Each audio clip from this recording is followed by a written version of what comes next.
Oh, yeah, coming up on Roland Martin Unfiltered on Thursday, November 29th, 2018. Breaking news, commentator Mark Lamont Hill fired at CNN because of his support for Palestinians.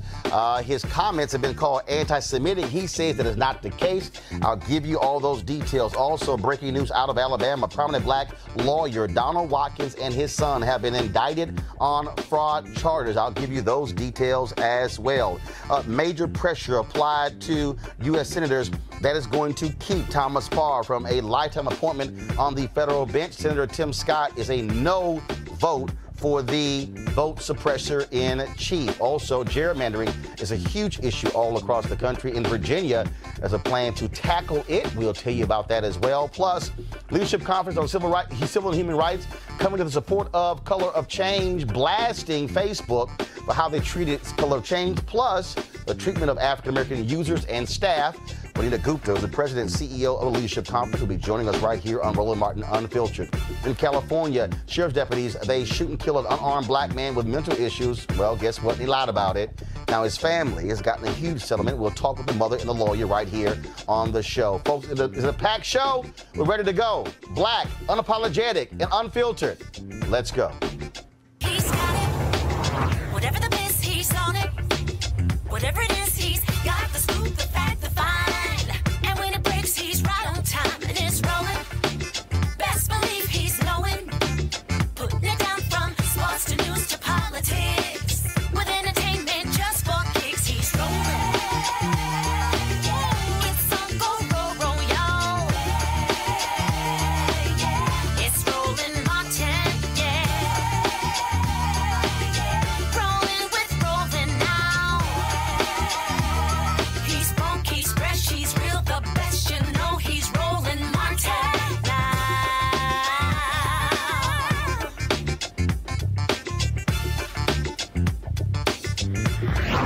Martin.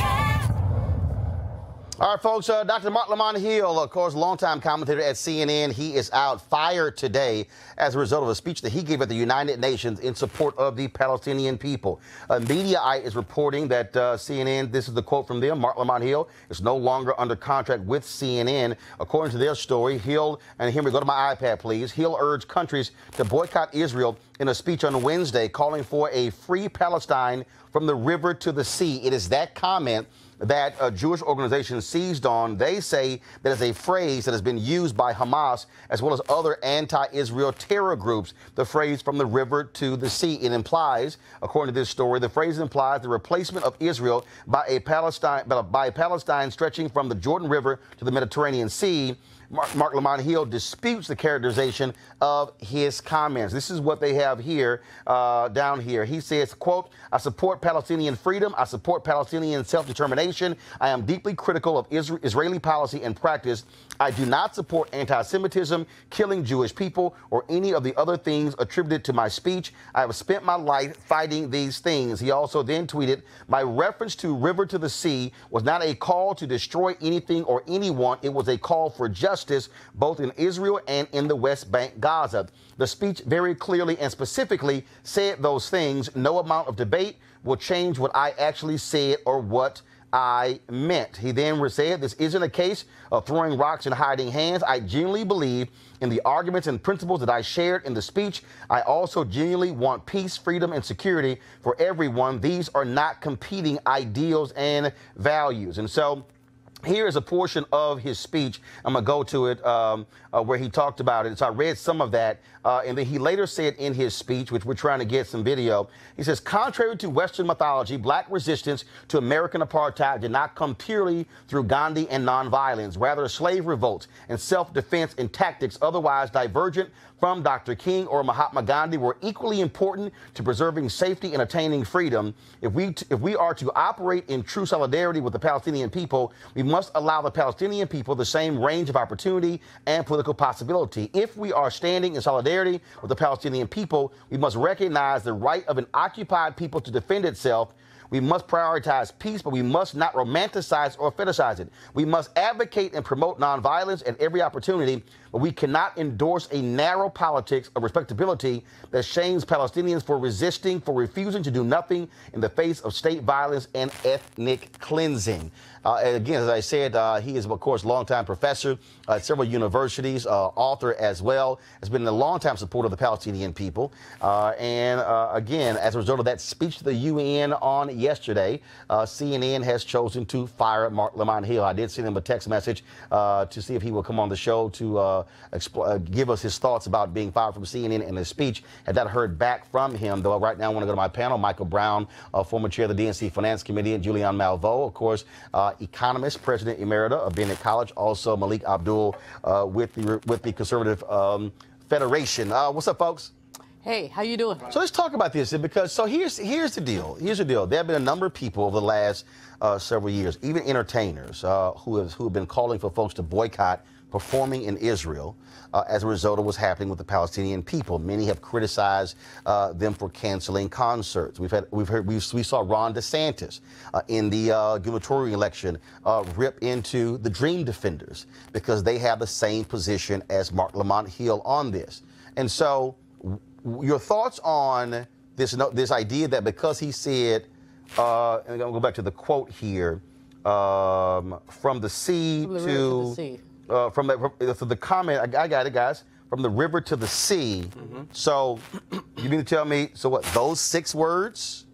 You know, Roland, the thing about it is anytime anyone is even slightly critical of Israel, we're then accused of being anti-Semitic. I say we because if you are a human rights activist, then what's happening to the Palestinian people is simply wrong. And if you take it in terms of historical context, remember that Israel was created out of Palestinian land. Guess where they were going to put it first? Uganda. The initial plan was to put Israel, they were going to snatch some black people land, but you know, those Messiah were not having that. And so, but that was the initial plan, was to create a Jewish homeland on the African continent. Now, this was way back in 1948. I ain't that old, but I did study it. But in any case, it's just interesting contextually that Israel has come. They have encroached land from the initial space. Jewish people certainly have a right to live, to survive, and to thrive, but not at the expense of other people who they've run off their land. And so I don't think that Mark Lamont Hill said anything that was especially egregious, but I do think that we're in a climate, especially given the amount of anti-Semitism that we're experiencing, is we're in a climate where there are challenges. So Malik, the question does beg, can somebody speak their thoughts that disagree with Israel and not be anti-Semitic?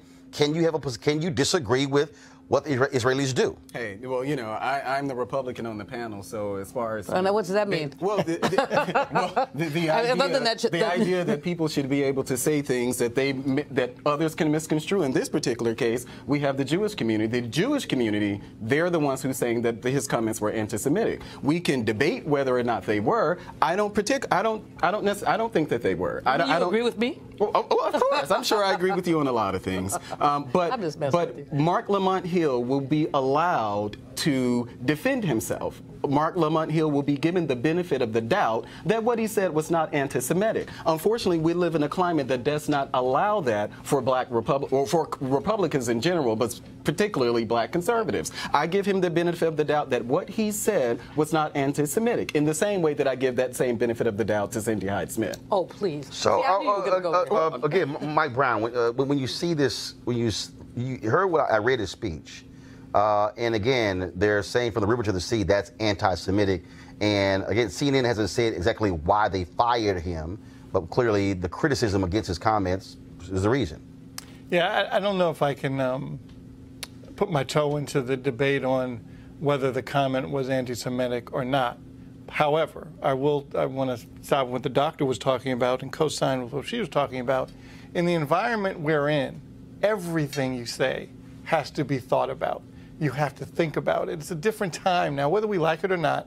And everything you say, everything you tweet, everything you email to a friend can be construed as something, and somebody may not like it.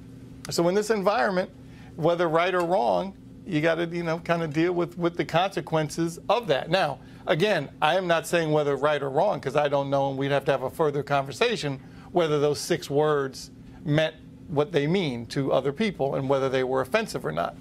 But clearly to some folks at CNN, they were. So the pro-Israeli faction, anything you say that's pro-Palestinian is considered anti-Semitic. And that's problematic to me. I mean, Palestinian people are human beings also. I mean, people have lost their homes, their livelihoods, everything. And because, of course, no one likes anti-Semitism, everyone recoils from the Holocaust, but that doesn't mean that Palestinian people do not have rights. And on the other hand, you and I are gonna have a conversation later about the little Klan woman in Mississippi. So again, hopefully Mark will hit back to me. We'd love to have him on the show to talk more about this, and so we'll have that for you. Some other breaking news again out of Alabama. Donald Watkins, prominent attorney in Alabama, and his son have been indicted on federal charges. This is from AL.com. Here we go to my iPad. Donald Watkins, who's 70 years old, Donald Watkins Sr., now lives in Atlanta, of course, and his son, Donald Watkins Jr., 46 years old, indicted on a 10-count indictment. They face dealing with wire fraud, 2 counts of bank fraud, 1 count of conspiracy to commit wire fraud and bank fraud. Federal authorities is all tied to their biofuel company. Federal authorities say between 2007 and 2014, they induced investors to pay millions of dollars into a bank account controlled by Watkins Sr. by telling the investors that their money would be used for specific purposes related to the international growth of 2 companies associated with the defendants. Instead, the money was used for other purposes, including the payment of personal tax obligations, personal loan payments, alimony, and clothing, according to the indictment. And folks who don't know, again, Donald Watkins, a major attorney, represented Mayor Arrington in his case, Richard Scrushy in his case, of course, the Health South CEO, and of course, a major supporter of HBCUs. In fact, his father was a longtime president of one of the HBCUs in Alabama, and his brother, the late Levi Watkins, was a historic heart surgeon at Johns Hopkins University. And so Donald Watkins comes from an extremely prominent family, and at one time he was considered to be potentially the first African American to ever who was going to own an NFL team. And so he was actually talked about as a potential billionaire would own one of these sports teams. That, of course, did not happen. And so we'll, of course, wait to hear more about that in terms of Donald Watkins and his son. Again, both of them indicted on federal fraud charges. Folks, let's talk about the story we've been dealing with for the last several days or even weeks. Thomas Farr, North Carolina voter suppression consultant.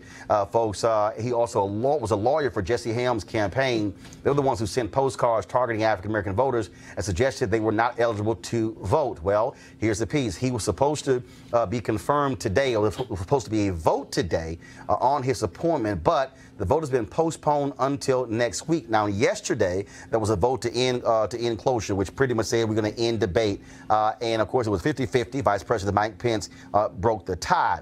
Jeff Flake of Arizona, first of all, he initially said that he would not vote for any judicial candidate until they took up a bill that protected Robert Mueller. But then today, he said he has been problematic in terms of his concern about Thomas Farr. Now, keep in mind, he sits on the Senate Judiciary Committee. Jeff Flake voted Thomas Farr's name out of committee. So I don't quite understand, if you were bothered by Thomas Farr, why in the hell did you vote for him in committee? Well, now he's saying he's an absolute no. And the one person who we said yesterday on the show could absolutely sink his nomination is South Carolina Senator Tim Scott, the only African-American Republican in the United States Senate. Well, after lots of pressure, phone calls and emails and social media, Scott says he is a no, which means that with those 2 votes, the votes are not there for Thomas Farr to get a seat on the bench. Now, I want to bring in our guest, Vanita Gupta, of course, President, CEO, Leadership Conference for Civil and Human Rights. Vanita, y'all have been very much against Thomas Farr, pushing people on the hill not to vote for him. Certainly has to be good news to hear not only Senator Jeff Flake, but also Senator Tim Scott saying absolutely no. Oh, my God. I am celebrating right now, and I will say the Leadership Conference Coalition of over 210 national civil and human rights organizations worked really hard over the last year. It's been a year-long campaign to defeat his nomination. And his history as a systematic vote suppressor in every sense of the word in North Carolina has been known. And so what was ultimately kind of, I think, really revealing is it was only in the last couple of days that we saw Senator Flake and Senator Tim Scott and folks actually really hone in on his record. We have been working this for a long time. The NAACP of North Carolina has been hard at work. The NAACP Legal Defense Fund, Lawyers Committee, the Leadership Conference. But it's a big day. And here's another thing. People have been feeling pretty dismal about the ability to stop some of Trump's most extreme nominees to lifetime appointments on the federal bench. And we all know the important role that federal courts play in enforcing and ensuring our civil rights.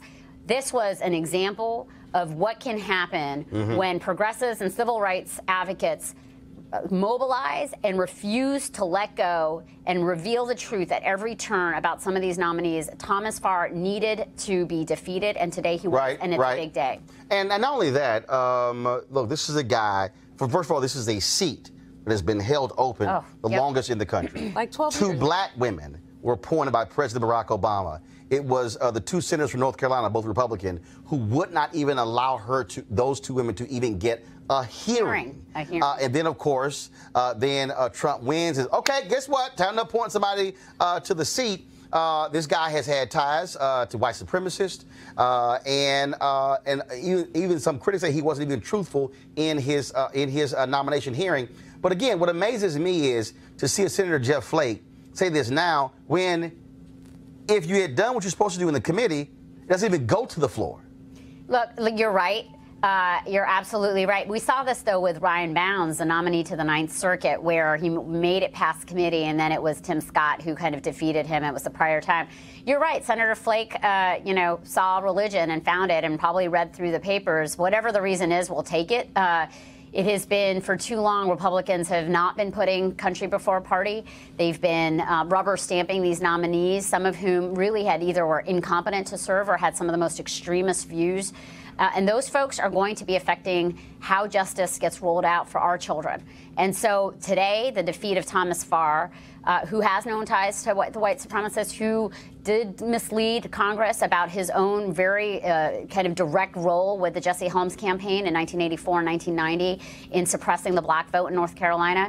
This was an important day to assert our power as a civil rights community and to say that this kind of thing, even though Democrats don't have a majority, that there are Republicans of conscience that are willing to stand up for some of the most egregious wrongs in our courts. Michael, pressure bust pipes, and so certainly when you're getting deluged with phone calls and emails and social media posts saying do not vote for this guy, there's no doubt that had an impact on Flake and Scott.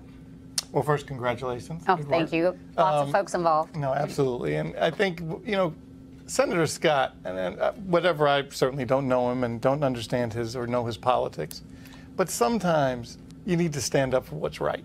And I was disappointed the other day when he didn't stand up for what's right, but clearly, after the pressure, he decided to stand up for what's right. So good, and I hope he does more of that. Why not? I mean, they still are going to want him in their press shots. They're still going to want him in the Photoshops and on the Hill. So he's still going to be able to have his relevance within the party. So stand up. Why not? Malik? Oh, I mean, first of all, I have to say that Senator Scott is not just there to take photos. I'm not by him, but by the leadership. Well, even the leadership. I don't think that the leadership. But they trot him out like that. Well, Let's just be honest. They trot him out. Senator Tim Scott can stand on his own. He is the diversity in the Republican Party. He does not need to be trotted out. He does not need to be trotted out. Senator Tim Scott was elected the senator from South Carolina, and he does not need. He does not need to. He does not need to be trotted out. And you shouldn't say that a black man can't be a Republican but he's a junior without having to be. That's not what I said. Okay, one second. Malik, finish your point. Whether he's junior or senior, he does not need to be trotted out. So he was not trotted out. He's not a photo op for the GOP. I'm happy with that he made the decision that he made. I think it's great that you guys, the nomination was defeated. Doesn't seem like he's going to vote for him. I support. Should it have been? In that. Oh, well, sure. I said that I didn't. I said I think it probably Tuesday or something. I'm not wedded to Thomas Farr. I didn't know a lot about him until I read up about him. Julian, again, this is a guy. Had he gotten confirmed, first of all, let's just be clear. First of all, the vote is still scheduled. Yeah. Okay, Next Flake week. says no. Yeah, Scott says no. that can change. So let's just be clear. Let's be real clear. The vote hasn't taken place yet. Yeah, that's true. Right now, they are no's. But this is a guy, anybody who looked at his history, I mean, this guy wants to deny black folks opportunities to vote. He was very much involved in the writing of the law that was struck down by the federal courts, that voter suppression ID bill. I mean, and so anybody, and then defending that, I mean, I'm sorry, that's not the kind of person you want making decisions in a place where black people make up a third of the area. Well, you know, two things. First of all, Vanita, congratulations. Great work. I think that the entire civil rights community, but certainly your organization, the NAACP, did great work in keeping the pressure on. Secondly, I disagree with you. They do trot, and I'm going to use my words, they trot him out whenever they want to have a non-all-white picture. Here come Tim Scott. He's not on the committee, but he's sitting over there. Because we don't, because y'all know what your problem is. But number three, and most importantly, Roland, most importantly, as Reverend Barber has said, you've been with him in Mississippi. We've all been with him. This is a man in North Carolina who the racist court said had attempted to exclude black voters with surgical precision. A laser-like precision. Yep, surgical. Surgical precision. So this is a man who should not have even been nominated, if the truth is to be told. So, you know, but this is the agenda of the Republican Party, unfortunately. There was a time when it wouldn't be Tim Scott as the only one standing up. There was a time when decent Republicans would have said this was just unacceptable. Right. But now, because the orangutan is there, and forgive the orangutans, you know, the orange orangutans, the orangutan lobby, I apologize to y'all. I don't even know how to, what does that mean? Orangutan lobby. I mean, we're not animals, so. Well, the president, and neither is the president. The president behaves like one. Well, he's not an animal. He behaves like one. But, you know, the fact is that he has nominated people who are not only racist, sexist, etc. So what do we expect? I'm just happy. And some grossly unqualified people. Oh, man, yeah, when you nominate somebody who literally got out of law school just 11 years ago, and no disrespect to anybody who finished law school more than a decade ago, and also other people who literally had never filed a brief in their career, who had never walked into a courtroom, that is not who you want sitting on a federal bench. But let me just, I mean, while I'm sitting here kind of, revelatory about Thomas Farr, the reality is that the Trump administration has filled 89 vacancies in the short 2 years that it's been in office. And he has swiftly remade the courts, and he has another 2 years to do that with a majority of Republicans in the Senate. And so while and these are people who are like 32, I mean, they're very young. They are by mostly design. Pale, white, and male, and they are young. And there are others who've gotten through who have a deeply anti-civil rights agenda. And so we have a lot of work to do to cut out, but this builds power, this builds momentum. It's important for us, but we also recognize the long fight here to save the independence of the courts. The courts have been one of the most important institutions as a bulwark against some of the most egregious excesses of the other two branches of government. Which is why they want these judges on the court. They understand the power. Just for everybody understands, I think you understand why this is the case. Again, since Brown v. Board of Education in 54, since Brown 2 in 55, folks have said, wait a minute, that's where the activist court came from. The gains of the civil rights movement, but because of the courts. That's what led many conservatives to launch these institutions, these foundations, to specifically target the courts. The Federalist Society is all about creating next generation right-wing federal judges. They literally are focused on breeding them, creating them, molding them from the time they're 18 years old. That's who Brett Kavanaugh was. And there are other people who are like that. So understand why this is a major deal. Now, we talked about, of course, pressure, the importance of pressure. Well, Facebook is feeling some of that pressure as well. You might recall the blockbuster New York Times story saying how they hired a right-wing PR group to attack Color of Change by tagging George Soros to them.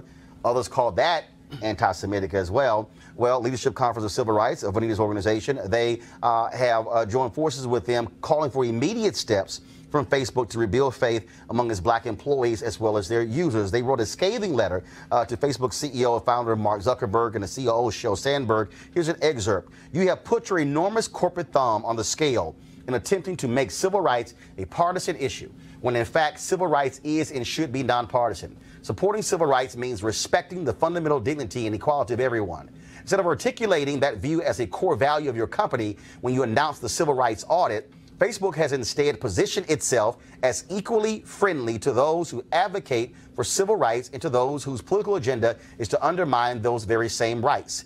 Facebook appointed former Senator John Kyle to lead the anti-conservative bias review and ignored the fact that he has made incendiary and discriminatory remarks about Muslims, voted for a constitutional amendment to ban same-sex marriage, and has had a deplorable record on civil rights and liberties. While the strategy of announcing the audit at the same time may have been the politically expedient thing to do, it is also morally bankrupt. Our worst fears about this false dichotomy that you have implemented were realized when, after finally acknowledging massive voter suppression efforts on Facebook, you paired voter suppression trainings for employees with a training on so-called voter fraud, a false conspiracy theory that has been used to justify barriers to voters of color. Now, Vanita, first of all, Color of Change, of course, they are having a meeting with Facebook, with Sheryl Sandberg on this issue in terms of what happened with them.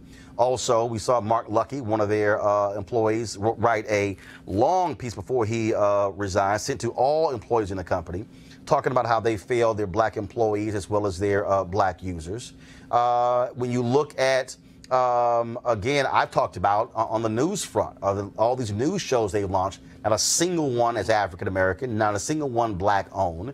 And so it also goes to who's controlling these issues. What response do you expect to get from Facebook? Look, I think it was really important that the leadership conference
because when one of us is attacked, we need to stand together. And the response is, we wanted to put this letter before Facebook because a few months ago, several of our groups had urged Facebook to do the civil rights audit. It was going to be a top-to-bottom review of a whole host of issues from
to beg you to give money. That's all I'm saying. I'm saying.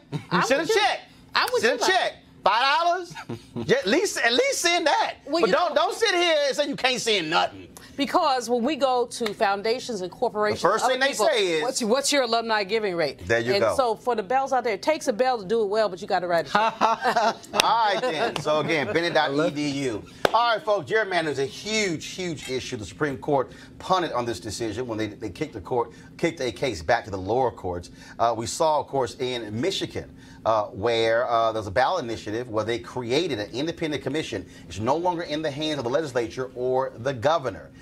In North Carolina, guess what they're trying to do? Well, they got gerrymandering there. And you want to understand the impact of gerrymandering? Here's the piece. Republicans received about 50% of the votes cast in the midterms, but they won 10 out of 13 seats. Yeah, that's exactly what they did. Also, in Virginia, you have an effort there when it comes to deal with the issue of gerrymandering. They made an announcement of that today. Joining us right now is Brian Cannon, Executive Director of One Virginia 2021. One Virginia 2021. And so, Brian, let's talk about that. What is the plan that you have for Virginia? We saw what just happened in Michigan. Is this going to become the trend? Is this a ballot initiative, or are you trying to get the legislature to pass this? A little bit of both. In Virginia, we have to pass it through our legislature twice, and then it gets on the ballot for people to vote. It would be in Virginia in November of 2020. I have no doubt Virginians would approve it. We've got to get it through our legislators and tell them that we want to let the people vote. And again, we're seeing, people realize why the ballot initiatives are most important because, frankly, when you have parties controlling this, they want to structure these seats to benefit them. And one of the reasons why we have such extreme partisanship is because you have gerrymandered seats where if you're guaranteed to win, there's no need for me to talk to somebody on the other side. So true. It pushes everybody to the polls. Makes it hard to come to the middle. It makes it hard for our politics to actually address the issues we want them to, right? When you see, support on key issues, over 70% of Americans or Virginians want X, and our Congress or our state legislature refuses to even hear bills on X. That lets you know something's wrong and the people aren't being heard. So what is so you say you must get it passed twice, like by both chambers? By both chambers. We're not like California. I think you and I and a couple other people could write on the back of a napkin and amend California's constitution. Virginia, we take our time in doing this. But the political dynamics are interesting because right now the Republicans control our legislature. We have a Democratic governor. But the blue wave has been pretty big in Virginia for the last 2 Novembers, and I don't think Trump's going to lose his Twitter handle anytime soon. So I guess that the blue wave will continue, and that makes it actually advantageous for perhaps some of those Republicans in the House of Delegates. The Senate Republicans have been good, but in the House of Delegates, to stop dragging their feet. You can look at Governor Larry Hogan, who's been a champion of redistricting reform, or John Kasich, or Arnold Schwarzenegger. I mean, these are Republican governors who have made it happen in their states. There's no party affiliation, or nobody's got a halo perfect in this for any party. It's about really giving the people the opportunity to choose their representatives. All right, then. Well, Brian, we certainly appreciate it. Good luck with that, and we certainly hope it takes hold. Thank you, Roland. Appreciate it. All right, then. Folks, going to go to a break right now. We come back. A major verdict for a family in California. A mentally man shot and killed by cops. They lied about it. Now they got a big payday, but unfortunately their son is still not with us. We'll be back on Roland Martin Unfiltered in just a moment. You want to support Roland Martin Unfiltered? Be sure to join our Bring the Funk fan club. Every dollar that you give to us supports our daily digital show. There's only one daily digital show out here that keeps it black and keep it real as Roland Martin Unfiltered. Support the Roland Martin Unfiltered daily digital show by going to RolandMartinUnfiltered.com. Our goal is to get 20,000 of our fans contributing $50 each for the whole year. You can make this possible. RolandMartinUnfiltered.com. All right, folks, we've heard this story before. A black man with mental health issues shot and killed by police. A video then surfaces that contradicts the officer's reports. Then the family sues. What's a bit unusual about this case is that the officer who killed 25-year-old Anthony Smith was also African-American. what's not unusual is that the cops lied. Well, yesterday, a jury in California awarded the family $2.5 million. Joining us now from Riverside, California, is Anthony's mom, Sybil Davis, and her attorney, John Harris. Sybil, first and foremost, we're so sorry for the loss of your son, but surely it has to just drive you crazy. And not just because the cop is black, but the fact that you have cops who committed this act and then lied about it and somehow believe they would just get away with it. Yeah. It's unbelievable. Looks like we got some feedback issues right there. So guys, let me know if we can get that sorted out with Sybil's microphone. Is it John Harris there? How are you, Roland? John, so same thing. So John, do me a favor. It looks like we're getting feedback. If you could, so I'm not quite sure why. Okay, so you need him to mute his phone, folks? Okay, so Mike, do this favor. John, if you could actually mute the microphone on your phone, then that way when we get in the feedback. We'll get that. All right, John, can you hear me now? Yeah, I can hear you. Okay, that's much better there. And folks, folks in control room, let me know when Sybil, when her connection is also straight. So John, again, you have these cops who commit these acts, lie about it, and then for many of them, they keep going on as if and no one holds them accountable. Well, what happened in this case was remarkable. The deputies involved in the shooting were interviewed by the homicide detectives within hours of the shooting. They didn't realize there was a video of the shooting. So they had put together their story to make it look like the force they used was reasonable by lying about what Anthony was doing right before he was shot, which turned out to be not the case. For one, they said that Anthony had lunged at him. He had not. He was just standing there. Okay. They secondly said he never went down. He was just approaching him, which was not the case. So, and then they said that they had to do it in fear of their lives, which was absolutely untrue. So we uncovered during discovery a video of the shooting that was taken by a lady that happened to be sitting at the intersection. Thank God for her. Had she not done that, we wouldn't be sitting here today. This case would have never gone to trial because their lies would have prevailed. And Sybil, that's really, I think, what is most unfortunate, that if it wasn't for the video of bystanders, we wouldn't be knowing the truth in so many of these cases. Right. It's very unfortunate. Same thing. Just hold on 1 second. I think they're going to mute your phone as well, so we're not getting the feedback. We're done. Okay. Let me know when we're straight. We're almost there. Okay, is that better? There we go. Go ahead. Actually, I think I'm still having some problems. But Sybil, go ahead. I'm just very pleased that the jury was able to see the can they hear me? Yeah, so if y'all could mute the microphone, because that's sort of the problem there. So guys, let me help them out with that, and we'll come right back to Sybil. So guys, just let me know. Let me read this story here, folks. Remember these kids from a school in Wisconsin with their Heil Hitler signs? Well, the Baraboo, Wisconsin School District said they can't punish the students because that would violate the First Amendment rights of the students. That's kind of weird, especially considering they punish kids all the time for doing things in pictures. For anything, but all of a sudden they can't somehow do that to them. Okay, that's kind of interesting there. And also, so I think we got Sybil back. I think it might be fixed now. Sybil, can you now hear me? Yes, I can hear you. There we go. Okay. Again, were it not for the bystanders video, we would not even know what took place, and the cops' lies would have stood.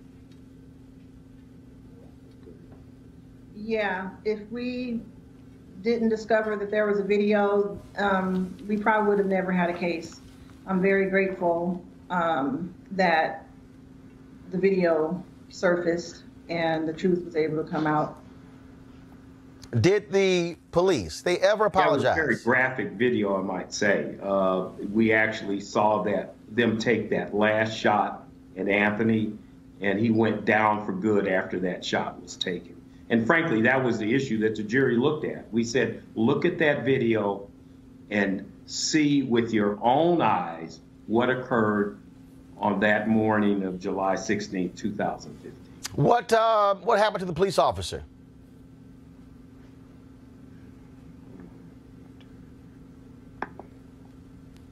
What happened to the police officer? Is he still on the force? It was a she, actually. Okay, we're back. I said, I said, what happened to the police officer? Well, nothing happened criminally. They did an investigation. They exonerated her, surprisingly. So we sued civilly because that was the only remedy we had left. But nothing, actually, she got promoted after the shooting. She got promoted? Yes, she went from corporal to sergeant. Wow. So she lied and gets a promotion. She lied and got a promotion. Wow. Yes. And now taxpayers have to pay $2.5 million because she lied, and they must pay for her salary increase. Well, I don't know if it went to her salary, but she certainly got a promotion. Absolutely. Well, it is certainly, well, we certainly appreciate that the jury saw fit to award Sybil, you and the family this award. Does not bring back your son at all, and hopefully this will lead to changes in that police department and others as well. Well, we certainly hope so, and that was one of the messages we gave to the jury. And by the way, we had a great, diverse jury. They deliberated for 3 days, so they took this matter very seriously and came back with an appropriate and just award. All right, then. Thanks a lot. I appreciate both of you for joining us. Thank you, Roland, for having us on your show. All right, thanks a lot. I want to go to my panel here. I still contend, and that will not change, that if a police officer is caught for lying, they should automatically be fired. Period. I agree. I mean, I agree with Seems you. pretty simple. But even more than that, I think what's really important here, the officer in question, there were 2 shots. One was, the last shot was by a black woman officer. That's the one who got promoted. The thin blue line transcends race. It's not about, you know, we talk about all the black people who get shot, but some of them are being shot by black people because the thin blue line is such that they cover up for each other. And so, you know, I agree with you, Roland, completely. If you get caught lying, you should be fired. Furthermore, if you don't have your camera on, why are we relying on bystanders with their phones when it ought to be the body cam that you're supposed to have on your body? That's why it's called a body cam. You know, so, again, because they want to turn the audio off or turn the video off. And same thing, I believe if you turn that camera off, bye. Gone. Michael? I just don't know. I'm putting my law school hat on. I don't understand the arrogance of the Riverside DA's office. Once the video surfaced, why was there a trial in the first place? They should have been writing settlement negotiations as soon as the video came out. I don't understand what, but they were thinking it's okay. Because the police we'll be able to get through the benefit of the doubt. Of course, yeah, absolutely. Give them that. Yep. Yeah, and you know, this is another one of those cases where, you know, there, of course there are levels to things, and in this particular case, when we're talking about life or death, and you know, if a police officer lies about something, and especially in commission of that type of injury, I think they should just go ahead. The other piece of it is this: what's the correlation between these shootings and mental illness? I mean, many of the police officers have not been trained to deal with the mentally ill. Right. So this guy was, by description, I mean, he had got into it with some people at his house at 3 a.m. Someone called the police, and then at 6 a.m. they found him. They said that he was bipolar, whatever he was. Right. And so we see a lot of these cases where, you know, somebody, he had his pants down. He was no threat. He was no threat to anybody. Right. I mean, he was mentally ill, but he was no threat. But why is the first thought to pull a gun? Why isn't there also a taser on their hip? Or something. Why can't they tase, and then you can live to fight another day and talk about what happened? Well, why do you have to use a bullet? Some people have died from the taser, but in more cases, you're likely to live with the taser. No, because here's why. The reality is the Supreme Court has allowed the standard to be that a police officer can use deadly force to protect them. And the problem is what these cops have done. I go back to the case, Kachima Powell in St. Louis, when a mentally disturbed man, they call the cops, they tell the 911 dispatcher This is a mentally disturbed man. He is ranting and raving on a corner after he grabbed 2 energy drinks out of a store. This happened shortly after Mike Brown was killed. She's on the street corner. He's yelling and screaming. And there's a video that was shot of him yelling and screaming. And this was actually, and so it wasn't like it was instant. And so he's yelling and screaming. Cops roll up. And from the moment the door opened to the first shot, it was 16 seconds. Yeah, it was 16 so they can't load it for bear. seconds. Yeah. It was like, well, no, they get out of the car, and their whole deal was, and so he had to get like a butter knife in his hand. Yeah. And he literally, he was yelling, MFs kill me. That's what he's yelling. Yeah. Okay, now So I'm sorry, if you're a cop, yeah, you know something. If 2 cops roll up, yeah, and the dude is yelling, kill me, your first response would be, this SOB crazy. Right. That's the first thing. Yeah. Yeah. He makes a step. He is, I'm talking the distance, it wasn't like we were this close. Boom, they unload. Yeah, well, you know, I'm honest about... Killed him immediately. Yeah, I'm honest about stuff like this. You know, even being a Republican, you know, I remember that what was Tamir Rice, 12? And I remember how I felt. That was less than a minute. Yeah, we're talking about seconds. Within the time it takes me to say this right here, he was dead. They arrived on the scene and he was dead. We can ascribe it to say, well, you know, and I don't even think those officers were... and that officer, remember, this was a reject from another police department. They had fired him in another department, then he came and shot this child within minutes. But the fact is that we have been accustomed to giving... I'm just trying to figure out how the hell you get promoted. Yeah. I'm just trying to figure that one out. After you cost the county $2.5 million. Right. So I just want to show this here. Go to my iPad, please. And so this was the Kojima Powell shooting. Cops show up. You see he's yelling. You got to pull the audio up. He's yelling. He approaches them. Look again. I just want you to just. And they were shooting it. I remember that. He steps on the embankment. Yep. Watch this. He literally. Okay, for the BBC. Okay, I don't know why. So they're not going to show you the whole video. Okay, right. So first of all, I would have pulled. I remember I was trying to find the actual video the brother posted, but it's sort of the same thing. I think part of the other issue here, which we have to deal with, is which is the problem in this country. We keep seeing people who are mentally ill who are shot and killed, and police officers. And folks may say things happen real fast. There's lots of action. No. If a call is made, in his case, they said, oh, it wasn't relayed from 911 to the officers that he was mentally ill. And this is what happened. Same thing happened in Dallas. Black woman calls the cops. She says, my son is out of control. Cops show up, and she says, I'm so glad y'all here to deal with him. So she walks out of view of the body camera. The son has a screwdriver. The son is playing with the screwdriver. He is fascinated with the screwdriver. Cops, put the screwdriver down, put the screwdriver down. At no point does he grab a screwdriver and come charging at him. At no point. They unload, kill him. The mom is standing right there. She's screaming, going, I called you to save my son. Her call ends up getting her son killed. And final comments. We have to be careful in our community about when we call the police. I mean, what we know is that we can't depend on them. They're not our friends all the time. Sometimes they're not. So we have to be careful. This is also, we know to that point, that's also one of the storylines on Empire. That's a storyline where Vivica Fox is Taraji Henson's sister. Her son is mentally ill. He is beating the hell out of her, about to kill her. Taraji Henson Cookie calls the cops. Sister goes crazy. What's wrong with you? You could have got my son killed.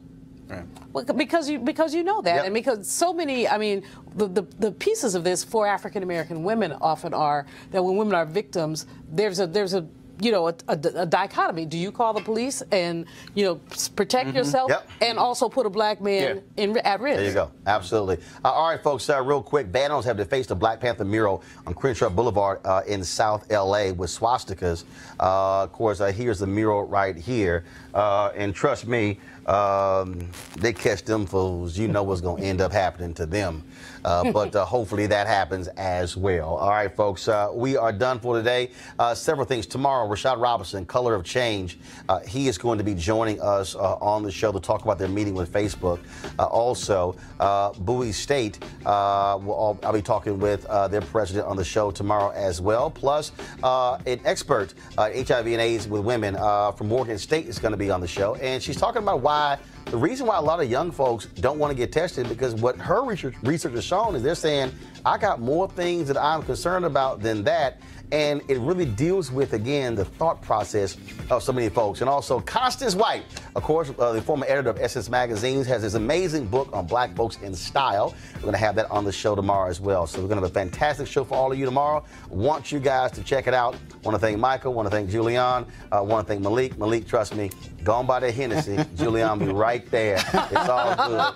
And then y'all can, the left and the right. You know that's our drink. The left and the right can come together over Hennessy. You know that's something when Hennessy can bring together a black Republican and a black liberal. And so Hennessy, if y'all ever do that commercial, y'all better cut me a check. Trust me, that's right. Yeah, right. The bumbo sauce on the side. Can y'all imagine that commercial? How to end the political divide? Hennessy. Black left and black right.